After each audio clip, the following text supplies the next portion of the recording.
Well, hello. As you can see, my background's a little different, right in the middle of a move.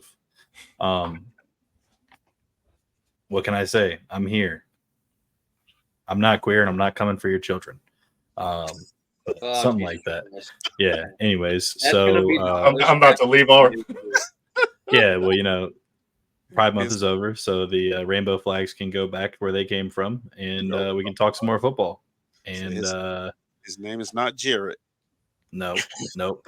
I do not. I am not a person from Subway. Anyways, so as always, we got our regular cast here, and we have we got Mr. Big Stack in the house as well, Mr. Guest. How about you go first, and we'll move along from there.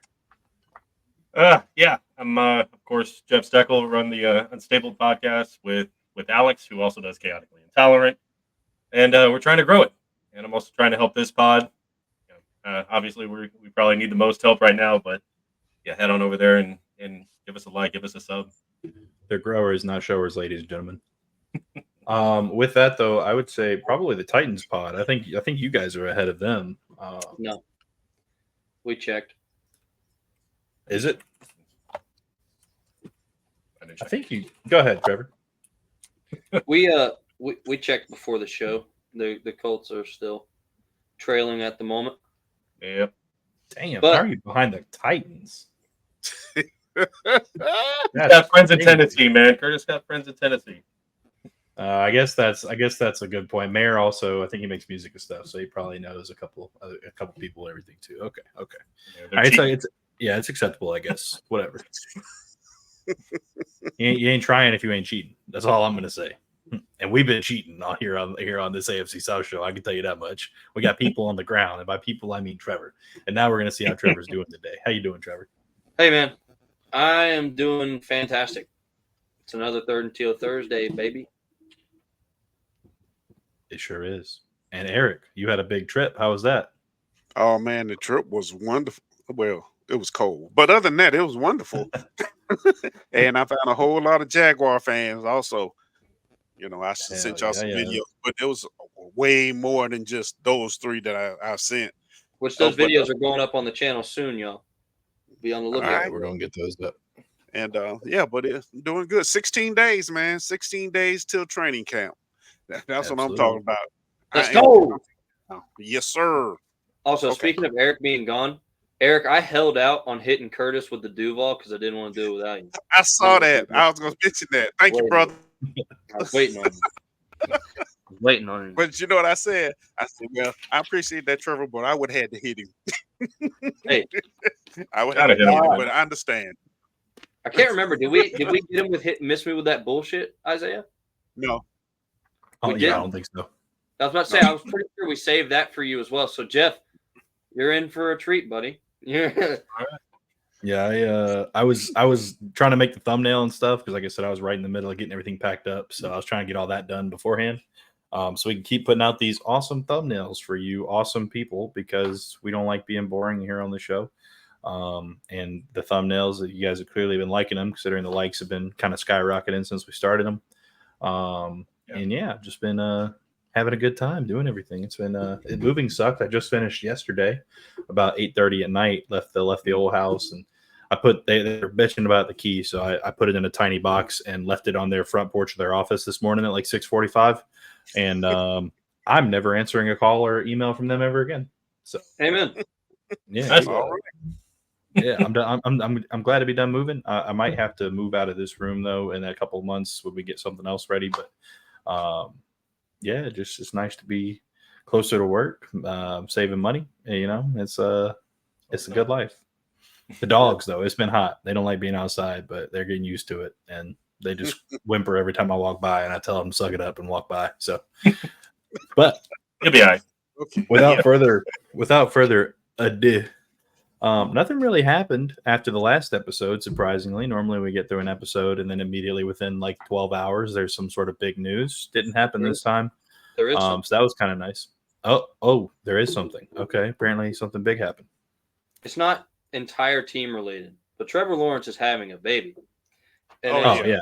And The kid as a pod that follows that team built around him. Congratulations to Trevor Lawrence and Russell Yeah, Lawrence. congratulations On your baby. I saw that the Jaguars posted, "We're having a baby." So at that point, we're all having a baby. Congratulations to all of us. Yay! All right. Good job, Trevor. Trevor isn't having the baby. It's so look. we knew. Hey, the baby. Hey, we now know why he wasn't really worried about the contract. He was we need to be specific. All I'm saying is he did some pumping. Pumping and dumping. Anyway, moving on. Next. Yep.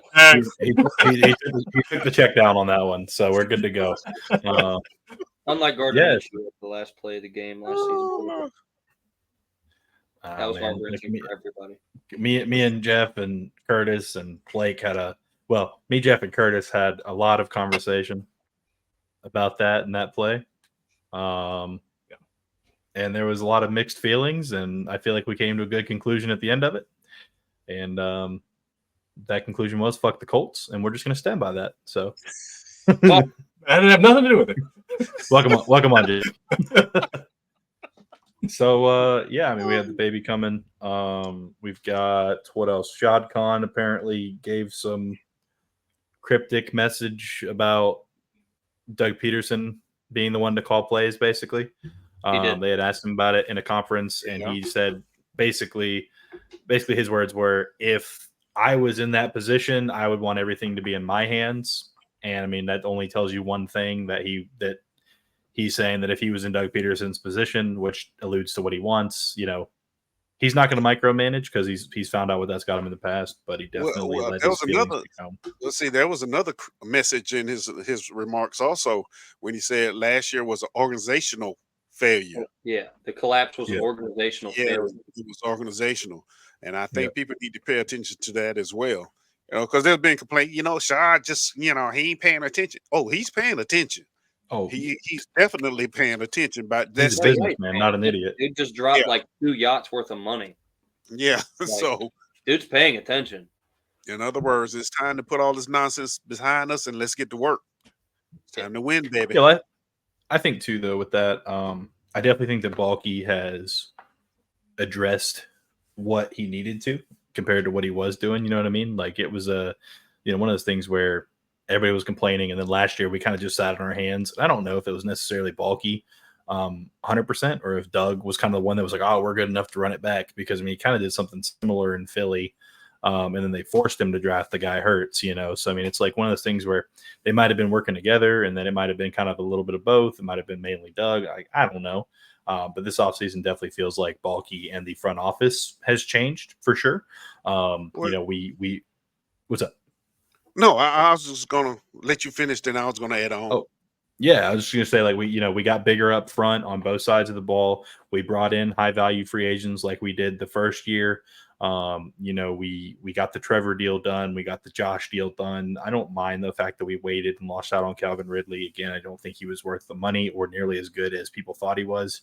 It's kind of one of those things where it's, people are still throwing around the whole T. Higgins or Brandon Ayuk or, all this stuff. And I'm like, there's no point. We have too much invested. Balky's smarter than that. And any GM in the league with our receiving core is not going after T. Higgins or Ayuk. I think that he addressed a lot of questions we had about him this year. And I think that, I don't know. I think he's at least done it. So I think now it's time for the team and the coaches to kind of make that change. And I think Nielsen was the right hire to get us in that direction so that Doug does not have to focus on the defense at all. And now he can fully focus on the offense, have his hands fully on that. And then him and Press Taylor, even if it's Press Taylor calling plays, he's going to have more time to scheme up with Press, check plays, do stuff like that instead of having to get in, his defensive coordinator's ear and try and call plays for him and do different stuff because, that side of the football couldn't line up on a straight line if their life depended on it. So I think that there's been a lot of questions answered with the front office. I think we've yet to see the coaching staff, though. So it's going to be interesting to see when we get closer to the season. Yeah. And I also want to add that we discussed this on previous podcasts. He's listening. I think the whole organization is beginning to listen. I think that may have been a problem, earlier with Balky, but I think now he's beginning. He is listening. Let's just not say beginning. He is listening not only to the owners but to the coaches as well. And I think Doug has came around a little bit also. But we will see when it comes to the play calling. Absolutely. Yeah, but other than that, yeah, I think there's a big change in Balky and the way he's operating now. I think anybody outside of Duval at this point can see that we've definitely taken a different approach this year in our offseason and in our even just our contract structures. For instance, we've referenced here on the show multiple times, Balky's typical sweet spot's been 3 years. He's blown that twice now. I mean, we're looking pretty good and we're doing a lot of things right. And who else better to give us an outside perspective on how we may have appear different in an offseason approach than one of our rivals and a Colts, enthusiast and, pod host, Jeff. What do you think, Jeff? How do you think our offseason stacks up to any of recent memory? Because everybody likes to say we're not paying attention to our rivals' off seasons, but that's bullshit. Mhm. You may not be following every single headline, but you're watching. Yeah, you're sure. actually watching. You're definitely looking at who they draft. You're definitely looking at free agents they pick up or lose. And, Jacksonville and Isaiah included were really hyped up when y'all took Calvin Ridley in the first place, when y'all grabbed him. And, he didn't work out. And, he didn't produce the way, y'all had hoped. Didn't produce. I mean, I had him in fantasy. He didn't produce the way I thought he would. Yeah. And I feel like in past teams, I'm not, saying, Jacksonville specifically, but have retained players that were that kind of that splash for too long. Mhm. And it was they cut it, let it go. We screwed up and moved on. I think that's kind of the biggest thing that I've noticed. I guess the shift, they just didn't hang on to something that was a mistake.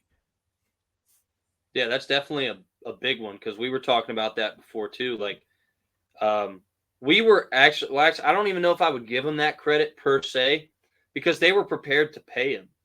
They were prepared to pay him. They actually made offers on him. We just weren't prepared to pay what Tennessee did, and it's because he wasn't worth it.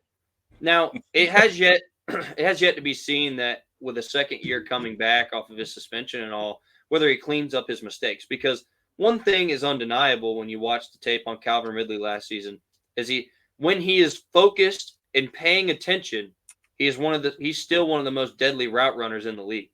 That's when he's focused and he's paying attention. But those two things are the key problems there, is because he lacks focus and he either just doesn't remember the play or he never learned them to begin with, because he would run completely wrong routes. But the focus is the biggest problem. We counted it up. Calvin has 7 or 8 touchdowns that he missed out on his end alone. Real quick, just on that side of things, interesting statistic that I found was I was watching the Locked On podcast network where they do the all day stuff with the Peacock, and Tony Wiggins came on, and Peacock mentioned a stat that 22% of Trevor's incompletions were due to receiver error, whether that be in route, whether it be drops, whether it be anything. 22% of his drop or of his misses were based on the receiver's fault, not his own. And that is a big, big number. Like, Yes, to anybody that may not know football well enough to know statistics side of it specifically, that is a huge percentage. Because you think you just say, for instance, they catch those balls, increases completion to incompletion ratio by 22% differential. You're calling him one of the best quarterbacks in the league. Let's just call a spade a spade. He's got to be top 3 if you increase it by 22%, because he still wasn't bad off with that number. He was still, I think, 60-something% completion on the year, and 65, I think. 65. So we'll just say 87% roughly. You increase it by the 22% differential. That's insane. Well, it wouldn't be a solid number. I'm just saying, like, I'm just doing like quick add stuff. It's just for anybody that doesn't really know the math on it. I'm not going to break down the math into what exact number it would come out to, but just imagine these receivers are getting their hands on the football like they're paid to do.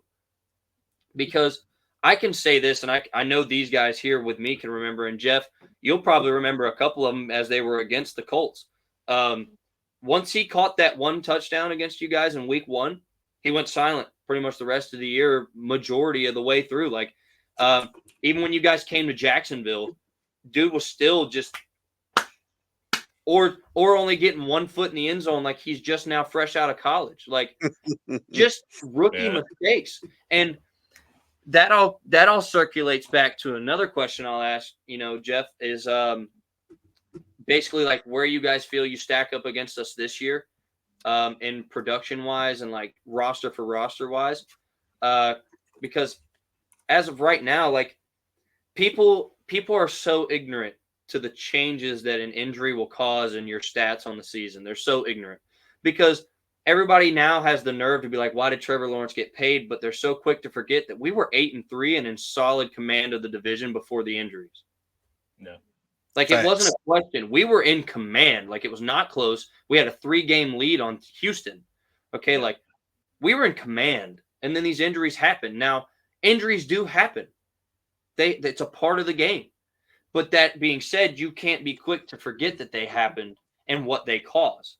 Yeah. So now, I guess my question to shape up for you would be, and you guys know that better than anybody, as a matter of fact, and that'll be another thing to talk about later. Painfully so. Oh yeah. And that's a topic for later for sure. We definitely got to talk about that.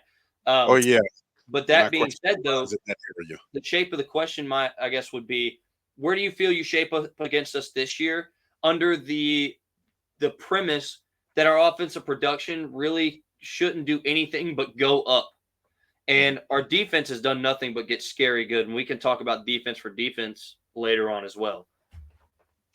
I think these two teams are very similar. Like, I think they would go up against each other very well. Like, the Colts secondary, I'm still a little bit shaken. I love Juju Brents, but it's the other side. I think right now, I think Flowers has the lead to play opposite of him. I really like the Colts front seven.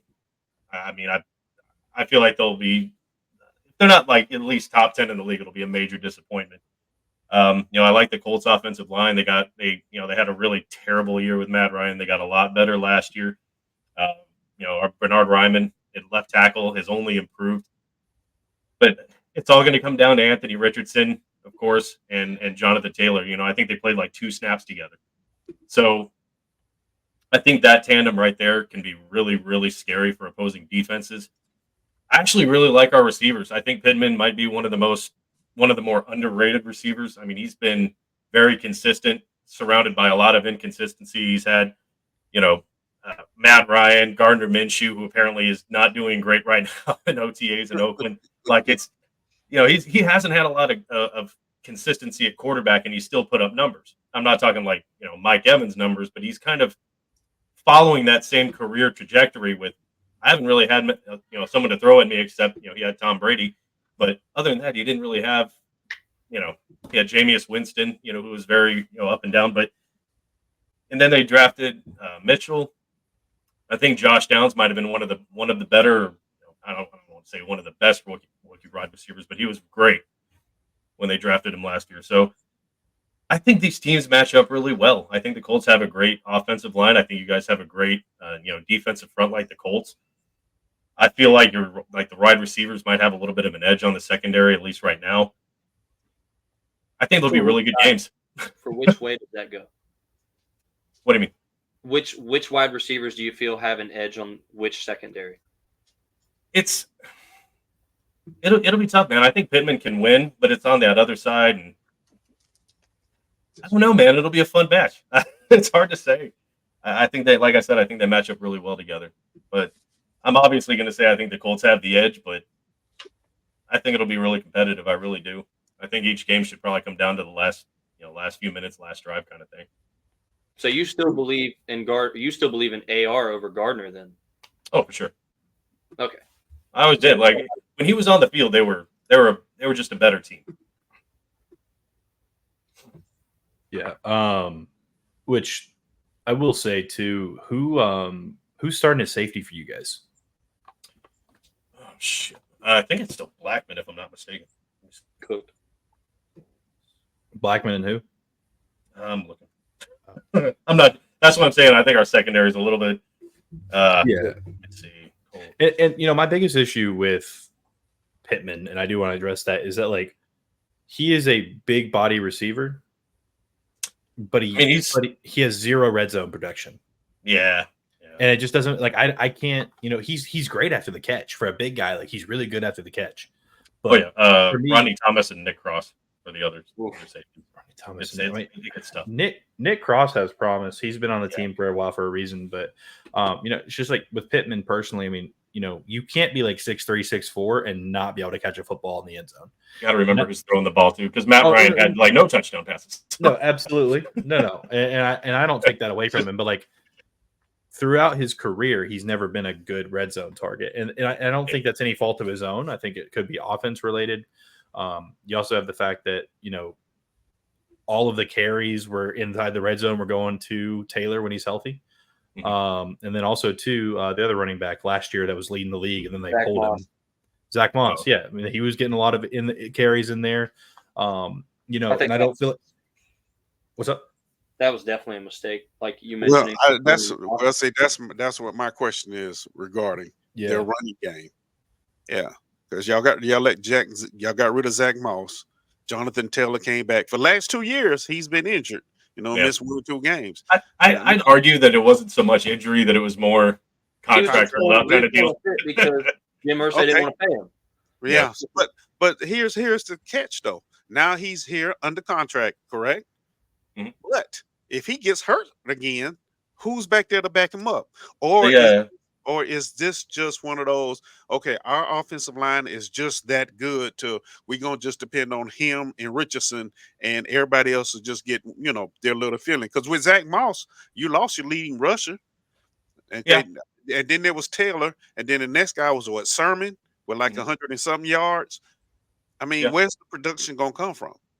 Like you said, I think right now, going in, Trey Sermon is probably the number 2.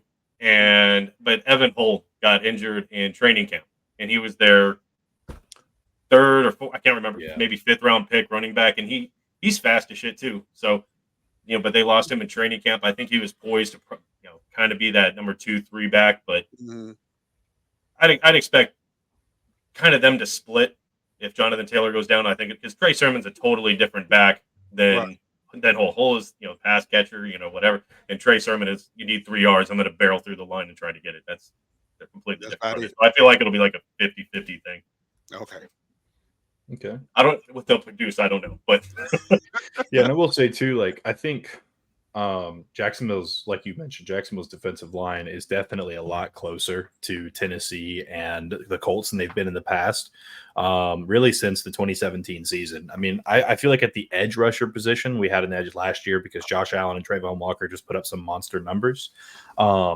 And I feel like Trayvon Walker is poised to be one of the best young pass rushers after this season, which he really is right now. But I think he's going to have a good year, especially with the fact that we were like last in the league last year with interior push. I think our top 2 interior defensive linemen were ranked like 52nd and like 76th.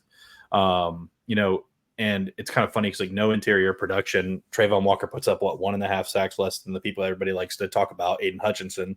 I know he's not on the Colts, but I just want to bring it up. And Aiden Hutchinson had, I think, the 2nd and the 9th interior defensive lineman. So, I mean, it's just one of those things where like, I mean, Trayvon Walker is a force. Everyone knows that. He's graded lower because he gets double teamed and he pushes through people and he doesn't get there as fast. But, it's just one of those things where I feel like we now have the interior defensive line. If Hamilton is truly back to his full strength and Eric Armstead is as good as we think he's going to be and he can stay healthy, and Mason Smith and Jordan Jefferson come in and produce early, I think that we could be rivaling the Colts. I think the Colts have the best D-line overall in the division right now. I think we could be rivaling, if not better than the Colts, but I would not be surprised at all, like where it sits right now, if we're both a top 10, if not top 5 D-lines in the league. And I think that's something that as a conference, nobody's talking about us for, is that, because I know like they ranked our D-line, they ranked it super low, which for one, but I understand it because Josh Allen's ranked high.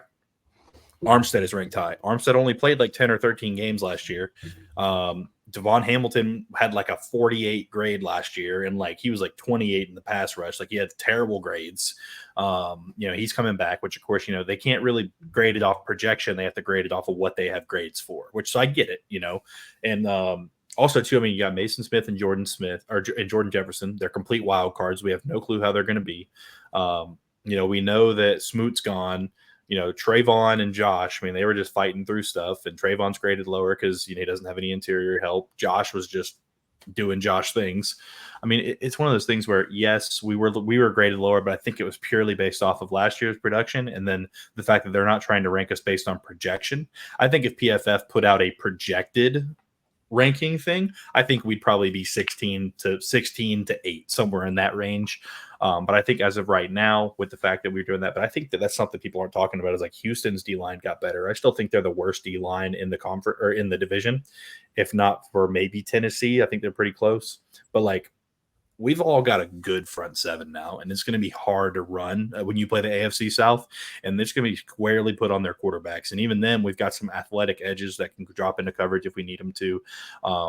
Christian Harris has come alive as a player on the Texans. We've got freaking Zaire Franklin, who's just a heat-seeking missile on the Colts. I don't really know much about the Titans, their edge. I don't really know about that, but I know that technically Zaire Franklin isn't an edge. He's a linebacker, but you've got guys too, like Kwity Paye, whenever he plays. I mean, he can drop into coverage if you need him to. He's athletic enough. Not that they will very much. Jacksonville's got Trayvon and Josh, who've been playing outside linebacker for the past 2 seasons. I just think that there's so much versatility and meat now in the middle when it comes to that that we've just got so much of a big conference now on both sides of the line.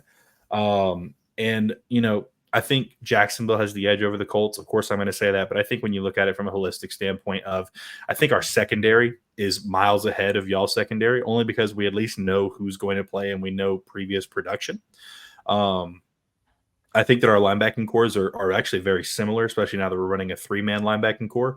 I think that, Aluakon and Zaire Franklin are very similar, very athletic. They're heat-seeking missiles. They get a lot of tackles. I mean, they had very similar tackle numbers last year. For me, it comes down to the offensive line. I know you guys have a solid offensive line, but it had some struggles last year, and we're kind of in the same boat. But hopefully, I think we both upgraded where we needed to. I will put our receiving core ahead of y'all's only because of how much veteran presence we have and players that have produced, and then the rookies. But I know Adonai Mitchell was apparently doing pretty good in camp. Pittman is definitely somebody you can't underrate. I think Josh Downs is one of those players that he could be one of the best slots in the league. The more if they can purely play him there and get him more reps. Running back wise, Jonathan Taylor just a couple years ago was the top rusher in the league. AR, I mean, my thing with AR is injuries. I've talked about this since before he came out. He apparently already re-aggravated his shoulder, if I'm not mistaken, in training in OTAs. And then he's putting out videos of him doing 360 dunks and stuff, which is stupid. I mean, I get it. You're fun, but I know when I played football in high school, we had 2 players get hurt playing basketball, and it was no more basketball. If you got caught playing basketball, you were getting your ass chewed out because, basketball is awesome. It's a lot of changing direction on hard surfaces. I mean, just like everybody talks about turf. I mean, it's the same thing, So it's just one of those things where it's a lot of changing direction on hard surfaces. It takes one wrong step, especially whenever you are, made of glass. Because someone the other day put Anthony Richardson could win a dunk contest and posted a video. And I said, but he can't win a staying on the field contest. And some guys he had 1 season. And I'm like, okay, but if you look back at his history, he got injured all the time at Florida. He got injured multiple times last year until he finally had to come out. I was like, just look up some stats and stay out of my mentions. He's got an injury history. I think if he can, like Trevor told him, like every quarterback I'm sure he faced told him, get on the ground, don't take unnecessary hits. And, he gets the ball out quick. And he had a lot of sacks he took last year, whenever he was in, by running to the sidelines and then not getting rid of it. I know Josh Allen had 2 sacks on him in our first meeting because he literally just touched him right before he went out of bounds.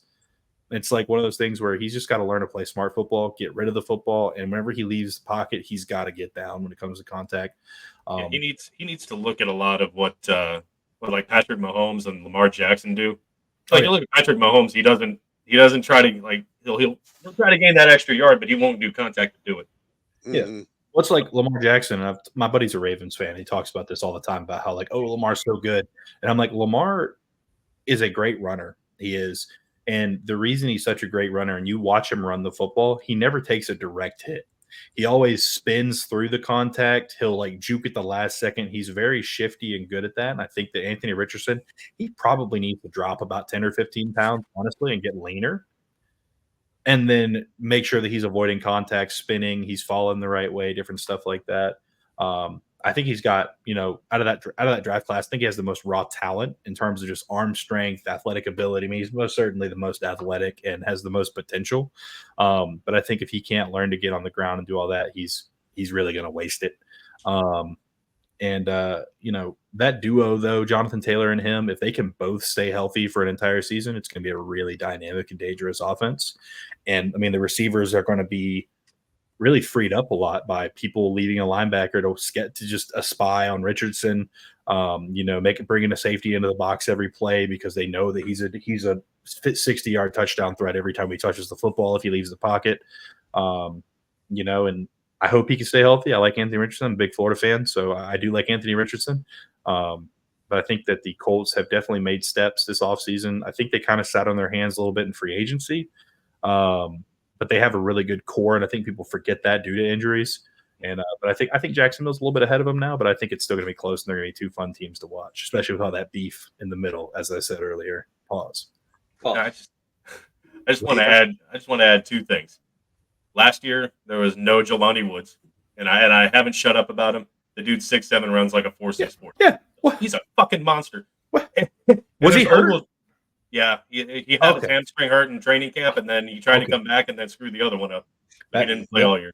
But he's been a clean bill of health. He's been practicing, doing everything. And then Ogletree, who also had a lot of promise. He's bigger. He's not as big and fast as Jelani, but he's bigger and faster than Mo. Yeah. So honestly don't think Mo will be even on the roster.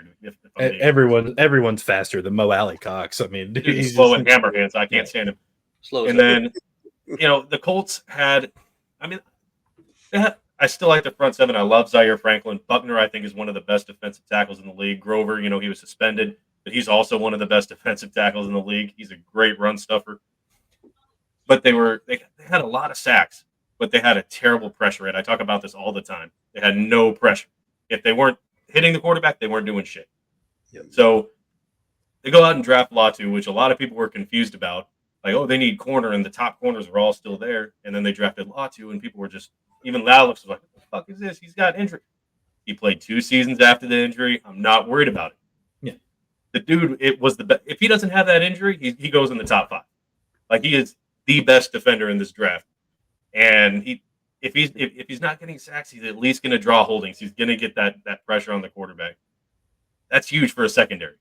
So, like I said, I think these teams stack up really well, especially with what they did. It'll be fun. You said the best defender in the draft, like period, or like the best at his position? Easily the best at his position. They were arguing that he's the best defender in the draft too, but best in his position at least. All right. That's understandable. Now, go ahead. This will tell me if you're delusional or not, Jeff. Sorry about my camera. This will tell me if you're delusional. Okay. Obviously, if AR plays more than 6 or 7 full games, his stats will be better. So that will be an improvement. Okay.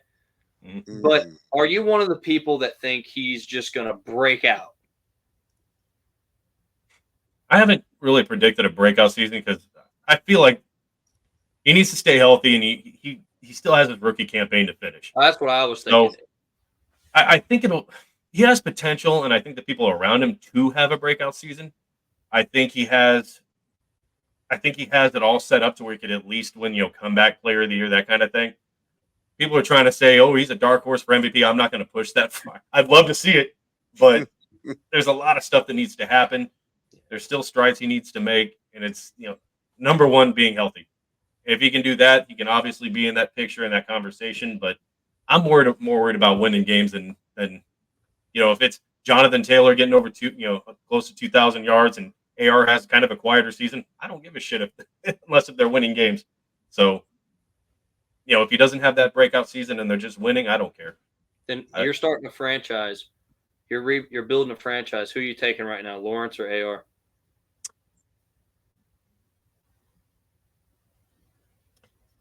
This is probably a little bit of the bias, but it's like I don't think that there's been a quarterback that's as athletically gifted as Anthony Richardson. He's raw, moldable, still 22. So I'd probably go that direction because he's still going to be under rookie contract. I'm probably going to go with AR, and that's not shitting on Trevor Lawrence, but just for those reasons, I'm probably starting. That's right. Go on and stand up for Glass Richardson. Go on and stand up for him. That's it's the potential, is what I'm saying. Yeah, the potential. Yeah. No, I mean, if we're drafting off potential, I'm taking Richardson. I think drafting based off of history, I would definitely personally go with Trevor, just because he doesn't have a history of leaving the field, and when he does, it's for a very short amount of time. But I mean, if we're talking just purely off potential, it's absolutely not out of the question to say that. Now, do I think that Trevor Lawrence has the potential to be, an all-time quarterback? I absolutely do. I don't know that Anthony Richardson has that potential for me yet, just because I haven't seen enough of him to think that. If he comes out and has a great year this year, I wouldn't be surprised. And mainly because I think that whenever he was still in let's just say, I mean, whenever he was still, I guess, in what's the word for it? The script, he was great. Like early on, first, second, third drive, he was really, really good. And he was very, he was throwing the ball where he needed to. He was getting it out quick. I just think that it's kind of one of those things where, you really have to watch him, because he could be really, really good, or he could come out and get injured game one. He could come out and have a quiet season. I just think that it's kind of one of those things where it's so unpredictable with him at this point in time. So Yeah, for sure, man. We got to guess, man. What's up? We got to guess. Potential for potential, you're taking AR, right? Only based off of athletics. If we're drafting in rookies, if that's the conversation we're having, then I'm probably going to go Trevor. No, yeah, I was about to say. But I mean, as it stands right now, with all the situations, I'm probably going to take AR. Okay. Yeah. I would say, rookie contract, all that stuff. That's all. I'm taking all that into account. as my rebuttal to the question, I guess I have to say, if we're talking about potential quarterback, potential for each quarterback, we had this discussion last week with Curtis, and we do think that the tag is very misused. But yes, if we're just talking about potential, Trevor Lawrence didn't earn the generational player tag for nothing. This guy has some of the most elite ball placement when he has more than a split second to breathe. He is tall. He's big. He's tough. He's shown he's tough. I mean, the guy has shown his toughness. He's fast. I mean, he does make good reads when he's not getting someone blowing in his face mask as soon as the ball snapped. We had the worst center in football. Everybody knows that. I mean, but either way, you give the guy more than a split second, which is what every quarterback around the league has on average, is about a split second, 2 seconds, to actually quickly read and assess the field. Unless they have a really, really good O-line, then they're getting more time. But if we're just talking about potential, I have not heard not one single time someone say that Anthony Richardson is a generational player. They have said, potentially, he's very athletic. He is stupid athletic. He's an athletic freak. He's a generational athlete, not a generational quarterback. Well, I mean, that's what we're talking. We're talking about quarterback. Oh no, I get that. I'm just saying. Yeah. So, but I would agree with you there. Just as an overall athlete, he probably is a generational athlete. He's insane. He is a freak of nature, but he's also freakishly injury prone, and that's something we were just discussing. But that's something that has to be factored in, because even if we're talking rookie for rookie, he has a history in his college career, his collegiate career, of being made of glass, and not just being made of glass, but like when he was on the field at Florida, it's not like he was carrying a playoff caliber team. He really wasn't. And it's not that he didn't have anybody around him. He had people around him. He may not have had like the number ones of any position specifically, but he wasn't on like a talent depleted team. He just wasn't producing that highly. He was still producing. I'm not saying he wasn't, but Isaiah can probably attest for this, as it is his collegiate team. When he was on the field, Florida was a step under and a step behind what has been come to be expected from a team the caliber of Florida. They were not the team of old. They were not up to their caliber when he was at the helm. And then you factor that in with his play style and his proneness to injury, and those are his two biggest knocks. And in this league and in the position that he's being asked to play, those are two critical knocks. These are not like things that like can be worked on. You can't work on whether or not someone is prone to injury. You can't work on that. All you can do is supplement them with a better diet and nutrition and hope that is enough to strengthen them through the season. That's really about all you can do. Like you're not going to be able to go in and genetically change the physical toughness of his bones, for instance, ligaments, anything like that. You know what I mean? So when we're talking about the quarterback position, my answer would be I'm taking Trevor Lawrence because if we're going rookie for rookie, that means you're going simply off of projection.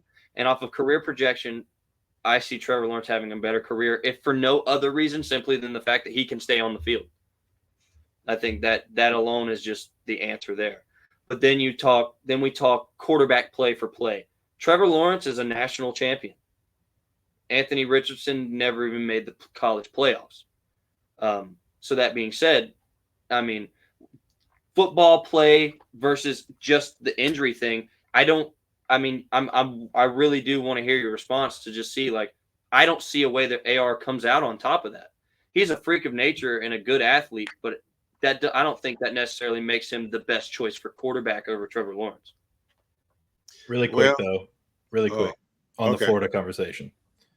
Florida also had one of the worst defenses in college football whenever Anthony Richardson was there and it started.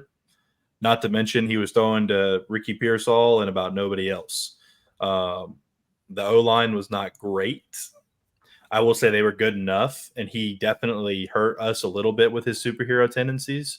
But I will say that Florida did have one of the worst defenses we have ever had while Anthony Richardson was there.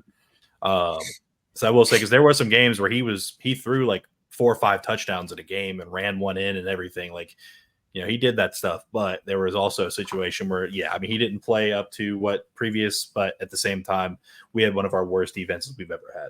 Yeah, he definitely showed promise. I do want to agree with that. He showed promise. There's a reason he got drafted high. I mean, he didn't get drafted for no reason. That's not what I'm trying to say at all. I'm not. I'm just making the case that I don't see any category when you're looking at a potential QB choice in your franchise where I could take AR over Trevor. And that's why I would like to see like where you think the differential is there. I get what you're saying. I did say, if we're taking rookie for rookie, I'm probably going Trevor Lawrence. Right. But as everything stands, I mean, we're talking about youth. We're talking about, he got hurt, but it's that upside. It's that freakish, he's in his second year. Like, he's still going to be cheap for a few years. You have time to reassess if he ain't it. But obviously, we're all hoping that he is because we're tired of the quarterback carousel. But we were too. It gets old, man. Every game you see that graphic. Ooh, look at these 9 quarterbacks in the last. Yeah, I don't give a shit anymore. They're good at showing that. But get that off the screen. Shut up. Yeah, but I get what you're saying. It's just I think potential there. We've seen quite a bit of Trevor Lawrence. I mean, I get you could wash away his rookie season, but you could kind of make that same argument for Richardson. I mean, agreed. Lawrence was on the field the whole year, but he has a terrible situation around him. You can make this. I feel like you can kind of make the same argument for different reasons. Yeah, you're starting running back, having his pussy hurt for a couple. It's one of those things. It just is what it is. This will be the tell all year. But yeah, if we're going rookie for rookie, I would probably take Trevor. If we're talking right now, I'd probably stay with Anthony Richardson, just because I felt like they built really well around him. I like where they sit with him. I feel like he fits Steichen's scheme to a T. Mm-hmm. I just think I think he's the right guy. He just got to stay healthy.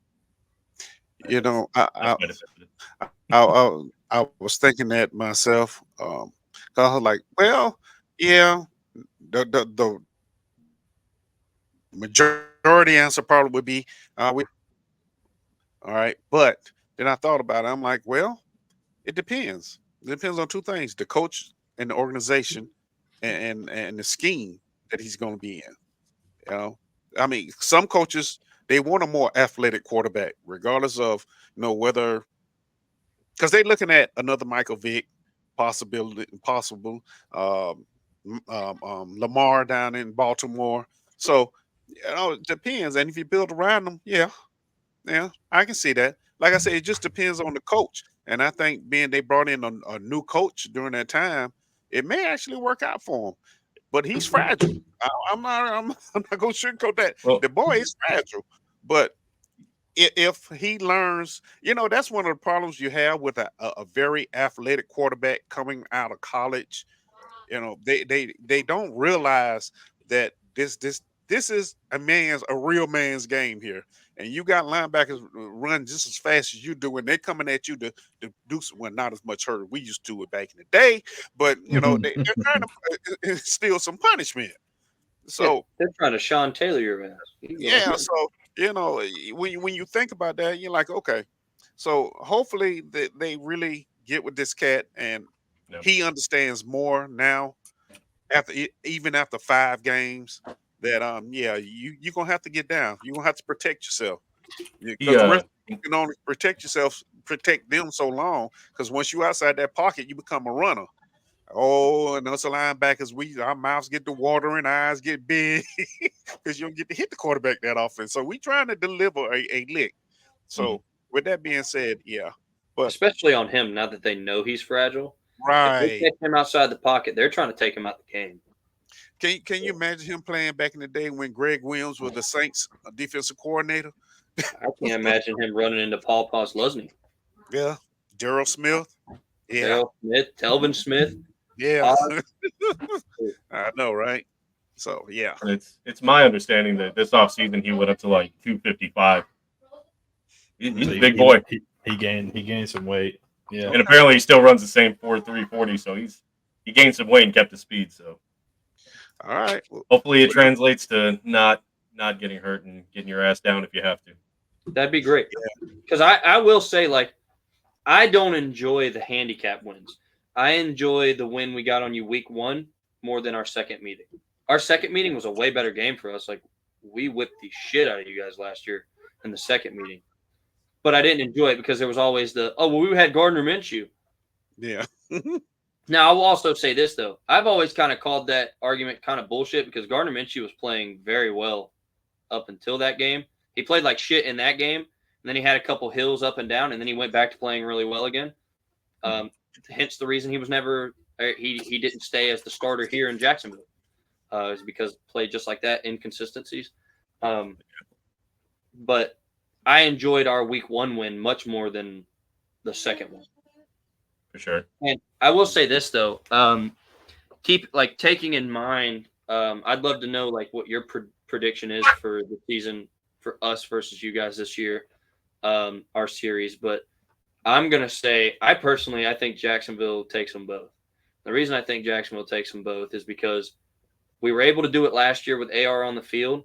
AR has not had much time at all to develop anywhere near since then to the play speed of an NFL game because he missed 90% of it. And we've done nothing but get better on defense. Like in every single facet of the defensive side of the ball, we've got stronger. Then the offensive line, we stiffened that up. And that was really our biggest problem with you guys is DeForest Buckner was tearing our ass up because our offensive line was wet paper. It's not wet paper per se anymore. It's not the strongest line in the league, but it definitely ain't as bad as it was. So I think you take that, you pair it with the fact that Brian Thomas Jr. is electric, and we finally have an electric receiver. We didn't have that last year. And then add Gabe Davis. He's still a good producing player. And all the veteran presence we have, along with our rookies and secondaries. It's hard for me to see a world where we don't take both games there. Not because I don't respect the Colts and their roster. I do think that the following year they'll be way stiffer and way stronger to beat than this next upcoming year. I just think this upcoming year is going to be more of a learning year. You got a lot to learn with who you've got in Anthony Richardson, like you just talked about. It's a tell-all year. And then you've also got to learn like where the new scheme, like how the new scheme is going to work, because you mentioned it yourself. Him and Jonathan Taylor didn't play a lot together.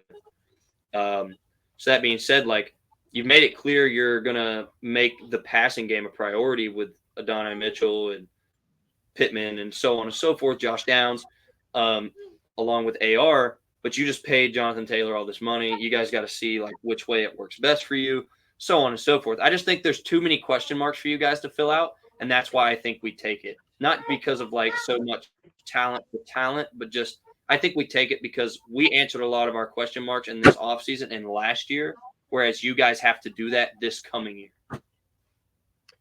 I have a lot of trust. I feel like that Ballard has built this team really well. I feel like a lot of these years the Colts have been a quarterback, and we've reminisced. Me and Alex of the good old days with Luck. Like I can't imagine if we had him, how good this team would be. Like it's kind of infuriating to even think about. But I guess to answer your question, we went over way too early season predictions and all that. I think I had the Colts splitting with Jacksonville. I think winning at home and losing in Jacksonville because that's kind of what they do. I feel like that's kind of what'll happen this year. I do think they'll both be really close games because, like I said, I think both of these teams improved. Like whether or not might not be through free agency because that isn't Ballard's style, but I think the rookies that they got really good. Like I said, some of these guys coming back from injury, Grover Stewart being suspended. There's just a lot of stuff that hopefully doesn't happen again. So I could definitely see these teams splitting. That's fair. Then my next question would have to be, who do you think takes the division this year? I want to say the homer in me. I'm going to say the Colts. But I think it'll be a good three-way race. I think it'll be a really competitive. It was never the Titans. Love me a good three-way. It'll be a good three-way, man. Is the way I see it. I think it'll come down to at least the last couple of weeks between the Texans, Colts, and Jacksonville. Okay, that's fair. Of course, I'm going to say the Colts are going to win the division. It's been too long. Delusions of silent killer, Jeff. You should really start looking into that. Yeah. That is true. Follow-up question. If Trevor Lawrence doesn't go through the injuries and we don't drop Kirk, what do you think? What do you think the outcome in the division is then last year? I'm not talking about specific record-wise. Just. Are you talking about last year? If the injuries don't happen? Yeah. Probably Jacksonville would have won the division by at least a game because Texans kind of gained a lot of ground there at the back end, but I think Jacksonville would probably hold on. Yeah, because actually I think we were one dump pass away. Yeah. One dump pass away, and Calvin Ridley selling like crazy. Yeah. Yeah. It was a close division last year, man. I mean, Colts were, I don't know what the hell that last play was with the Texans, but I mean, it was a tight division. It was fun. I was rooting for y'all if it's any consolation. Me too. Yeah. That's I'm not a typical Jaguar fan where the Titans are our biggest rival. I've moved past that. That's over now because that was only I can only consider you our biggest rival if you're a problem. The Titans are not a problem to me. They're not. I think I told Curtis I don't see the Titans winning a game in the division. I really don't. I'm knocking them. I just don't see it. They'll take one because the Texans will walk in there cocky, or we might walk in. It'll be because one of us walked in cocky. That's what it'll be. Okay, but they're going to catch one of us sleeping for sure. Yeah, they will catch one of us sleeping. But it would not surprise me if they went defeated in the division. Correct. But that being said, like I don't consider them our biggest rival. I've never considered the Colts our biggest rival. Sure, I mean it's still a division game, but I've never considered the Colts our biggest rival. It's always for me been between Houston and Tennessee. The main reason that older Jaguars fans don't consider the Texans our biggest rivals is because they can remember days of old when the Texans were just as bad as we were. So that's no competition there. We were just competing for who sucked the most. Now it's in my eyes, and this again is not to be a disrespect to the Colts. The Colts are competitive, but I the way I view it now, the division is up for grabs between Houston and Jacksonville. And it is up to Indianapolis to prove to everybody that they belong in that conversation. Because as of right now, the past 2 years, you guys are there off of ours and Houston's fuck up. You know what I mean? Not so much like you still won some games, but like you're only in the conversation because we kept massively fucking up. You know, like if we keep our head on straight and keep the steam rolling like you're supposed to and do things the way you're supposed to do, Indianapolis is not even considered to get that wild card spot. It's not. You know what I mean? I just don't understand what the Colts like. I think this whole division is pretty volatile. At least was the last year or two. But it's like the Colts beat the shit out of Baltimore. When they played them, beat the shit out of Lamar, and it's like the next game, like what did that? How do you steamroll Baltimore? And then you just struggle against teams where it's like, dude, are you kidding me? Like they went into the Saints? They got their asses handed to them. It's like you just beat the shit out of Baltimore. How are you getting? It made no sense. That's the same thing like Houston beating the shit out of power teams and then going into Carolina and getting their ass whooped. That was fucking awesome. Yeah, awesome, but Jesus Christ. Mm-hmm. It's called a learning curve. Yeah. You got to stay focused. You got to stay focused. Sure. Yeah. I don't know if all teams are poised to take the top spot from the Chiefs or anything, but we're definitely poised to be more competitive. The big question: which non-Power 5 team are you taking to the national championship in NCAA or 25 when it drops? That's the question. Me and Trevor might be the only two playing, but I want to know. That's tough, dude. I don't know. I can't tell you the last time I played it. Go Hawkeyes, baby. Yeah, okay. UCF's not a Power 5. I'm taking UCF. Right. Oh man, you're gonna take those. I can't say that word on the air. You're gonna take those people to. Sure, yeah. I mean, I went to USF, so I have to hate them. It's just one of those things. But yeah, I mean, it's gonna be interesting. I think I might take Mount Union or like Liberty if they're in. Liberty should be in the game. I'm going to take somebody just like absolutely terrible and turn them into a powerhouse. And then I'm going to move them, right? I'm going to move them into the SEC. And then I'm going to take the Alabama job, right? And I'm going to absolutely destroy Alabama. And I'm going to get rid of everyone. I'm going to get rid of all the people. I'm only going to recruit 2 stars. And then after 4 seasons of doing that and I get fired, I'm taking the Florida job. And then Florida will just absolutely destroy Alabama every time we play them for years to come. You know what, Isaiah? That's scary. You got the whole thing playing. The game ain't even came out yet. I saw somebody else say it about. I saw somebody else say it from something else. Yeah, it's not me. I'm not that. I'm not that diabolical. Okay. They literally said, "I'm going to break down Alabama, yeah, and then beat them with Alabama State." They're gonna take. They're gonna take a job, build up a powerhouse, go to Alabama, and then they were gonna switch over to Alabama or to UAB. And then they were going to switch UAB into the SEC and just beat the crap out of Alabama every year. All right.